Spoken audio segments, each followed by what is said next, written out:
Hey everybody, a lot of cool stuff happened this week. Start last Thursday, we did an improv show, a bilingual improv show for Purim, Jewish festival of Purim.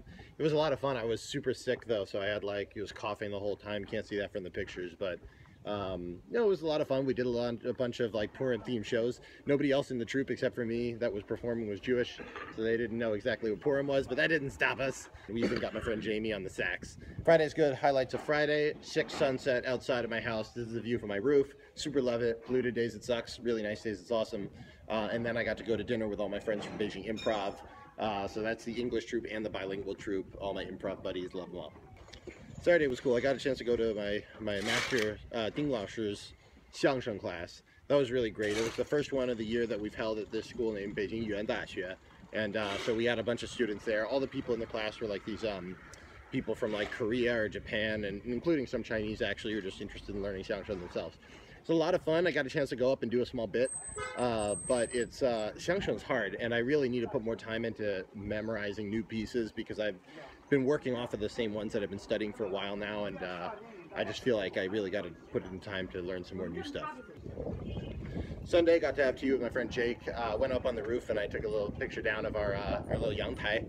And then I had a meeting with some of my improv buddies. We're planning a Beijing Improv Festival coming up in mid-April. So it's kind of getting down to crunch time, and we had to make a lot of plans about exactly, who's going to be performing where, how we're going to do it, and working with our sponsors so we can get free beer. Thank you, Aero Factory. Monday, it started off with this WeChat message from this girl who added me. I don't even know how she added me on WeChat exactly. She had she keeps messaging me about random stuff. I don't reply, and either she's flirting with me really badly, or she just is a spy trying to figure out what foreigners are up to. She saw in my moments that I had posted a picture with a bunch of my other xiangsheng students, a bunch of Indian people, and some other sort of stuff. I got it. Which dogs?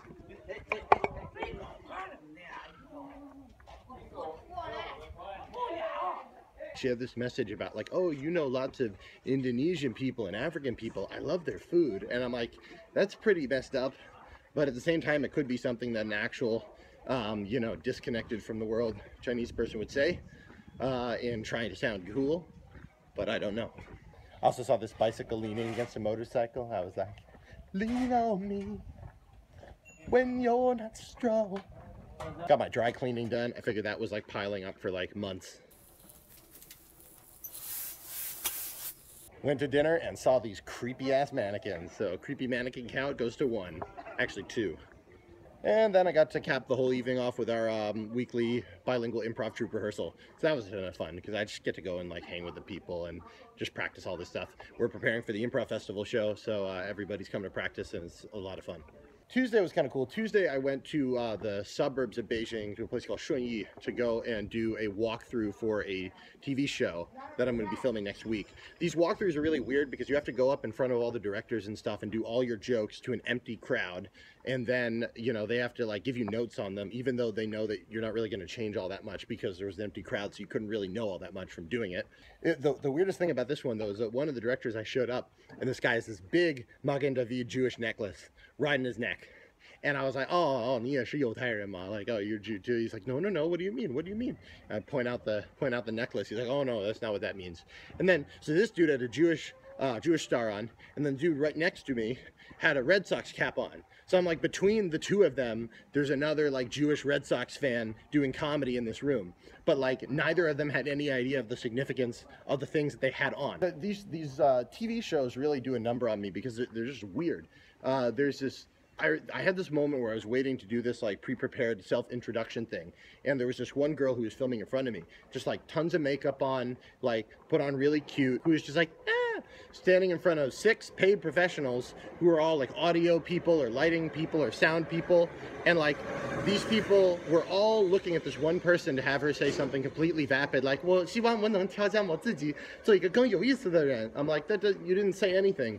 And all these people are spending all their energy on you. So, I mean, I don't know what she's doing. I don't want to hate on her, but I just get weirded out by these sort of things. It makes me feel like what am I doing? I'm being run through some sort of media press, squeezed out the other end like some sort of juice. Also, the weird thing about these walkthroughs, all these places that they record these TV shows in China are out in the countryside because the rent is cheaper there. This is an old factory that was actually repurposed from becoming a factory to being a TV studio. And so you have all these like weird rooms, including these rooms that are like not even real rooms, that are set up to be temporary rooms for makeup and stuff. This place looks like a scale model, but it's actually a huge room. That's where I got my makeup done. And then sometimes you walk through a door and you're into some sort of like weird alternate reality space that looks like it's out of The Shining or something like that. Anyway, rushed back to the city, got a chance to do an open mic, Chinese open mic. Unfortunately, no footage of that. I'll remember to film it next time. But it was a good night. I got a couple jokes in, and Joe Wong was there, who was my, like, you know, one of my heroes. So if you haven't checked out his stuff, you gotta check out his stuff. And then yesterday was last day of the week. We got a chance to do an English open mic over at the Hot Cat Club. Every Wednesday, English open mics, Hot Cat Club. My set was okay. I got one really good joke off, so that's the one that's going in the thing.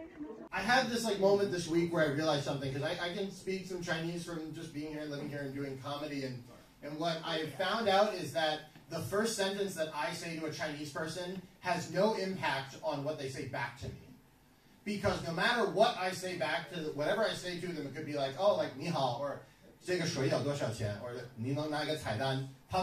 The only thing they do is they just go immediately like, 哇，你中文很好啊. And I don't even know if they're like fucking with me, because like literally, if that's true, I've had zero improvement from the day I stepped off the plane the first time until now. I got the same. Before it was like 你好, 哇，你中文很好. And now it's like, man, 你来个彩蛋，我是有点饿. 哇，你中文很好. Like the same thing. There's like a zero difference. It really messes with me, because I've come to realize that there's literally nothing that I could do that would forestall that sentence coming out. There's nothing I could say that would make that any difference. I could like walk into a bank and be like, boom! Hey! 你把你所有的钱放在这个钱包，我会把你干死了! They'd be like, 哇，你中文怎么这么好？来中国几年了？ Also, bonus material for you guys, this barber's pole that I don't even know what was written on it. Like, yeah, that's, where do they get, well, this is the thing is, where do these people get this copy from? Because it'd be one thing if it had something to do with like a bad translation, but I have no idea how that could even be badly translated from anything having to do with barbarism.